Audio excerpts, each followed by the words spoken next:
오늘부터는 빌립보서 1장 9절부터 11절에 기록된 빌립보 교회를 위한 바울의 기도를 통해 오늘 사는 신자와 교회들을 향한 하나님의 뜻을 함께 공부해 가보도록 하겠습니다. 빌립보서 1장 9절부터 11절 말씀입니다. 먼저 9절입니다. 내가 기도하노라. 너희 사랑을 지식과 모든 총명으로 점점 더 풍성하게 하사 너희로 지극히 선한 것을 분별하며 또 진실하여 허물 없이 그리스도의 날까지 이르고 예수 그리스도로 말미암아 의의 열매가 가득하여 하나님의 영광과 찬송이 되기를 원하노라. 아멘. 빌립보서 1장 6절에서 바울은 너희 안에 착한 일을 시작하신 이가 그리스도 예수의 날까지 이루실 줄을 우리는 확신하노라 하고 적습니다. 빌립보서 1장 9절부터 10절의 오늘 말씀은 바울의 기도입니다. 하나님께서 어떻게 신자의 구원을 예수 그리스도의 날, 즉 그리스도께서 재림하시는 날까지 신실하게 이루어 가시는지를 이 기도를 통해 엿볼 수 있습니다. 이처럼 바울은 예수 그리스도의 복음을 통해 계시된 바를 확신하고 또 자신이 그렇게 확신하는 바를 위하여 힘써 기도하고 애써 일해가는 것을 볼 수 있습니다. 빌립보서 1장 6절의 말씀은 오늘날 교인들 사이에 자주 오해되고 잘못 인용되는 성경의 여러 구절들 가운데 하나입니다. 이 구절을 빙자해 동일한 하나님께서 성경에 정하신 믿음과 순종의 의무를 도외시합니다. 언약 백성으로서의 구별된 삶의 원리인 성경의 가르침에 무지하고 무관심해도 되는 것처럼 살면서 하나님의 은혜로 구원을 받는다고 생각합니다. 심지어 스스로 위선적인 삶을 살면서도 이 구절을 빙자해 자신의 구원을 단정하고 계속해서 죄의 종로로 타는 담력을 얻습니다. 그러면서 하나님은 내 모습 이대로 받으시고 하나님께서 다 하시기 때문에 그저 내려놓으면 된다고 맡기면 된다고 합니다. 하지만 히브리서 5장 9절을 보시면 그리스도께서는 자기에게 순종하는 모든 자에게 영원한 구원의 근원이 되신다고 합니다. 무슨 말입니까? 그리스도가 자기 구원의 근원이 된 사람들의 표지가 바로 순종이라는 말입니다. 양은 자기 목자의 음성을 알아듣고 그 음성을 따른다는 말입니다. 그리스도가 구원한 자들은 그의 계명을 지킨다는 말입니다. 오늘 본문에서 바울은 하나님께서 우리 안에서 우리를 통해 그 일을 하시기를 기도합니다. 어떻게 그 일을 해가시기를 기도합니까? 우리 마음과 행실의 변화와 중단 없는 성장입니다. 사도 바울은 빌립보서를 통해 계속해서 이런 사실을 확증해 갑니다. 우리도 빌립보서를 공부하면서 이 주제를 더욱더 자세히 살펴볼 기회들이 있을 것입니다. 이를테면 항상 복종하여 두렵고 떨림으로 너희 구원을 이루라고 하는 빌립보서 2장 12절 말씀이나 하나님께서 우리 안에서 행하심으로 자신의 기쁘신 뜻을 우리의 소원으로 삼고 행하게 하신다고 하는 13절 말씀이 좋은 예입니다.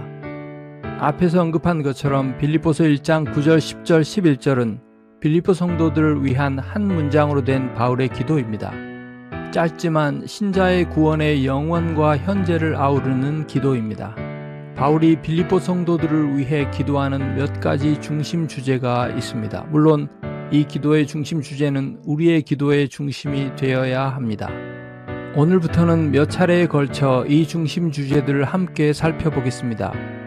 바울을 통해 성령께서 하시는 이 기도가 매일 나 자신을 위한 기도의 제목으로 내가 사랑하는 가족과 교회와 형제자매들을 위한 기도의 제목으로 승화되고 우리네 삶의 경험으로 체화되기를 기도합니다. 빌립보서 1장 9절, 10절, 11절로 바울의 기도의 고리가 이어지고 있습니다. 그 중에 첫 번째 고리인 9절은 하나님께서 빌립보 성도들의 사랑을 계속해서 풍성하게 자라가도록 하시는 것입니다. 한글 성경은 너희 사랑을 점점 더 풍성하게 하사라고 합니다. 하지만 여기에 계속해서라고 하는 부사를 더해서 계속해서 너희 사랑을 점점 더 풍성하게 하사라고 하는 것이 좀 더 원래의 의미를 명확하게 드러내는 번역일 것입니다. 이 부사를 통해 빌립보 성도들 사이에서 이 사랑이 바울이 빌립보서를 쓰고 있는 순간에 이미 발휘되고 있음이 명확해집니다. 또한 그렇게 이미 빌립보 성도들 사이에서 발휘되고 있는 이 사랑이 거기에 머물거나 변하지 않고 거침없이 중단 없이 더해가기를 바라는 바울의 간절한 마음이 잘 표현됩니다. 복음서에 보면 예수께서 무리에게 말씀하실 때에 라는 표현이 많이 나오는데 여기서도 이 부사가 사용되고 있습니다. 기존의 어떤 상황이나 상태가 계속되고 있는 것을 의미합니다. 빌립보서 1장 9절에서도 이 부사가 사용되고 있다는 것은 빌립보 교회에 그리스도인의 사랑이 이미 부어지고 발휘되고 있다는 것을 의미합니다. 그리고 지금 바울은 그 사랑이 계속해서 더욱 풍성해지기를 위하여 기도하고 있는 것입니다. 그리스도 예수를 주로 받은, 그 안에 뿌리를 박으며 세움을 받은 빌립보 성도들에게 역사하는 이 사랑은 계속해서 자라가도록 부어진 무한한 사랑입니다. 이 땅으로부터 비롯된 사랑이 아닙니다. 하늘로부터 온 사랑입니다. 단순한 감정이 아닙니다. 그리스도의 십자가 부활과 승천으로 그의 신부된 교회에 오신 성령 하나님입니다. 이 땅에 자리를 펴신 삼위 하나님의 실체로서의 사랑입니다. 이 사랑은 무엇보다 하나님의 사랑입니다. 독생자를 향한 성부 하나님의 사랑입니다. 이어지는 시간에 계속해서 살펴보겠지만 그렇기 때문에 거듭난 신자에게 부어진 이 사랑은 계시된 하나님의 뜻인 말씀을 먹고 자랍니다. 말씀의 신령한 젖을 사모합니다. 하나님의 말씀을 잘 배우고 믿음으로 화합할수록, 순종할수록 이 사랑은 살아서 역사하고 계속해서 풍성하게 자라갑니다. 말씀의 온전한 성취요 형상이신 예수 그리스도를 향해 자라갑니다. 신자들에게 부어진 이런 하나님의 사랑은 하나님의 은혜와 마찬가지로 본질상 그리스도의 장성한 분량에 이르기 전까지는 쉬지 않습니다. 하나님의 독생자를 그의 양자된 자들 안에서 맏아들로 드러나게 하시는 성자를 향한 성부의 사랑입니다.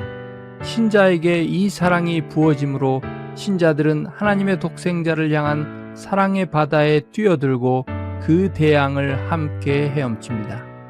독생자를 향한 성부의 사랑에 참여하는 사랑입니다. 삼위 하나님의 영원한 교제와 사랑으로의 초대입니다. 고린도전서 13장에서 바울은 13장 전체를 할애해서 신자에게서 역사하는 이 사랑을 노래한 후에 장 말미에서 이 사랑을 믿음과 소망과 비교합니다. 그리고는 그 중에 제일은 사랑이라고 이 장을 마무리합니다. 이처럼 사랑은 그리스도인의 삶이 자리한 토대요 가장 중심적인 영적 실체입니다. 그리스도인의 사랑은 그리스도 안에서 받은 새 생명이 맺는 첫 열매입니다. 첫 열매일 뿐 아니라 모든 각각의 그리스도인의 일생을 통해 열매 맺히고 자라가는 새 생명의 목적이기도 합니다. 신자 개인에게서 하나님의 사랑이 자랄수록 공동체도 마찬가지입니다. 동료 신자들과 이웃들을 향한 사랑 역시 함께 자라갑니다. 바로 이 사랑을 힘입어 신자는 동료 신자를 사랑합니다. 그리스도 밖에 있는 이웃을 돌아보고 그들을 이 사랑으로 초대하는 복음을 전합니다. 사도 바울의 복음 전파를 통해 예수 그리스도의 복음을 믿음으로 빌립보 교회 안에 이미 부어지고 역사하는 하나님의 이런 사랑의 속성을 알고 빌립보 교회가 처한 안팎의 상황을 볼 때에 사랑에 대한 바울의 이런 기도는 더욱더 적실하게 다가옵니다. 밖으로부터는 핍박과 세속의 파고가 넘실대고 있었고 안으로부터는 분리와 반목의 삐걱거리는 소리가 들리기 시작했기 때문입니다. 빌립보서 2장 1절 이하와 빌립보서 4장 1절 이하가 빌립보 교회의 그런 상황을 암시합니다. 무엇보다 거만한 세속 도시 한가운데서 그리스도의 몸된 교회로서 하나님 나라의 전령과 전초기지로서 자리하는 하나님의 권속으로서의 부르심을 위해서는 그리스도의 복음에 합당한 삶이 절실했습니다. 그리스도를 닮은 사랑의 연합과 일치 말입니다.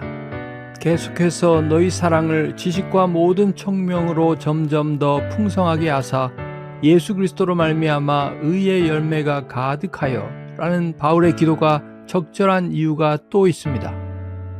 빌립보 교회가 안팎으로 처한 이런 암담한 상황이야말로 사실은 하나님의 사랑이 가장 현저하게 그 빛을 발할 수 있는 때이기 때문입니다. 빛을 흠뻑 먹은 다이아몬드가 검은 벨벳 위에 놓였을 때 가장 영롱하게 그 빛을 발하는 것처럼 말입니다. 이렇게 어두운 때야말로 신자 개인과 교회에 부어진 사랑이 가장 제대로 발휘되고 무럭무럭 자라갈 수 있는 때입니다. 세상이 흉내낼 수 없는 그리스도인의 사랑의 실체와 진가가 확연하게 드러나고 더욱더 풍성하게 자라갈 수 있는 때이기 때문입니다.